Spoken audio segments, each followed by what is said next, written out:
Sökülmədən porşenləri yoxlanılması. Bax, avtomobil alqı-satqıdır.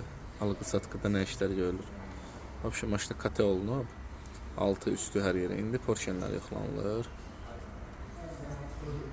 Bax, biraz bu klapanlardır.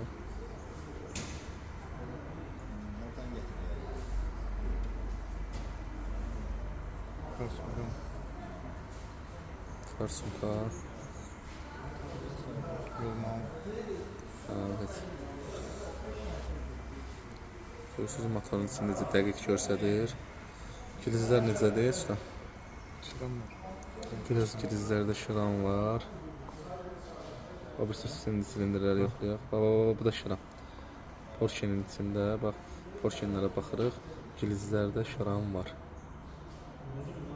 Amma maşında indi hal-hazırda heç bir yağ yemə yoxdur. Yəni bu bir müddətdən sonra bu maşında problem yaranır. Bu şıram.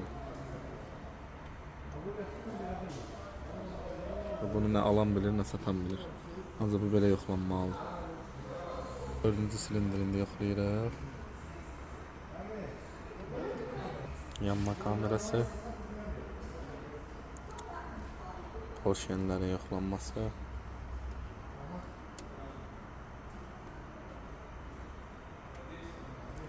Bunda da var elinizdə mazisi.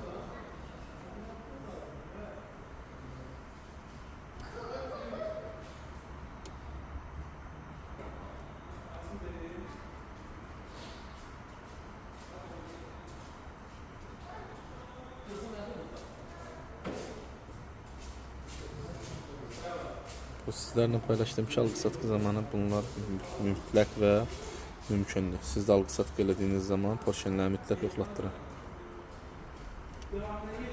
Söhbət də gedir, Equinox'dan gedir 2017-ci ildə. Algı-satqı zamanı yanımıza yaxınlaşın.